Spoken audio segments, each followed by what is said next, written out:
Hey guys, in this video I'm going to show you how to fix lag on a Minecraft Aternos server. If you find this video helpful, please consider to like this video and subscribe to my channel. In saying that, let's just jump straight into the video. Okay, so we first need to head over to aternos.org/servers and choose that server you'd like to fix lag on.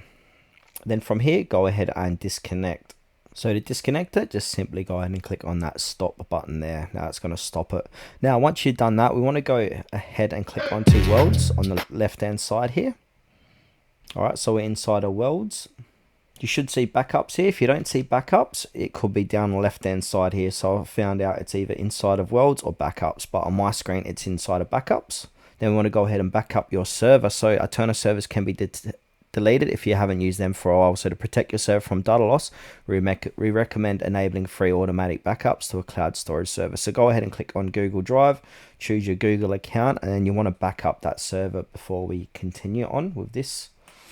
Alright, now I've signed in, so you can see I'm signed in with my Google account. Create backup. We want to go ahead and give this backup the name, so I'm just going to call this backup 1 and then create backup. And then below that, you'll see that's going to create that backup under here. So this is where your backups are going to appear. Now, once we've done this, we want to go ahead and pick the right server software. So inside your dashboard here, we want to go ahead and click onto software. This is kind of a new feature inside of here.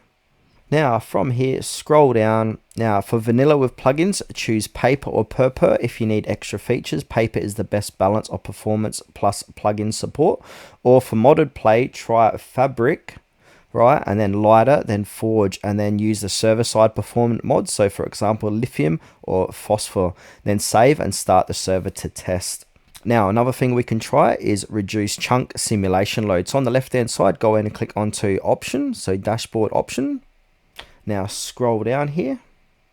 You should see files. If files isn't inside of here, go ahead and click onto files on the left-hand side tab. Then from here, you want to go ahead and click onto server properties.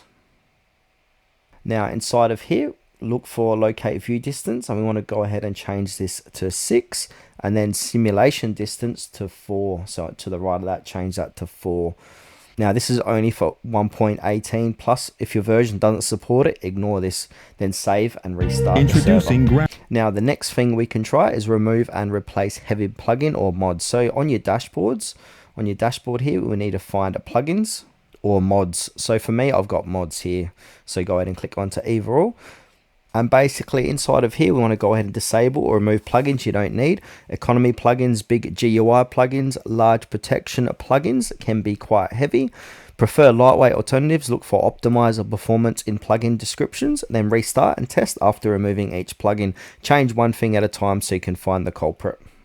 Now also we could try to optimize the config file. So come back over to files, and then from here, we want to go ahead and open, if you do have it, is open dashboard files, open spigot.yml and paper.yml. This is if available.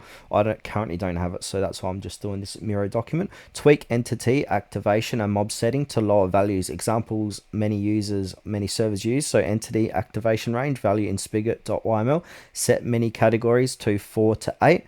And mob spawn range in paper YM lower to 4 to 6. Then save and restart. If you're unsure, make small changes to test. Now, once we've made these changes, you want to go ahead and test with minimal load. So restart your server, join alone or with one friend, and just simply observe performance, add players, plugins back one by one to find the tipping point.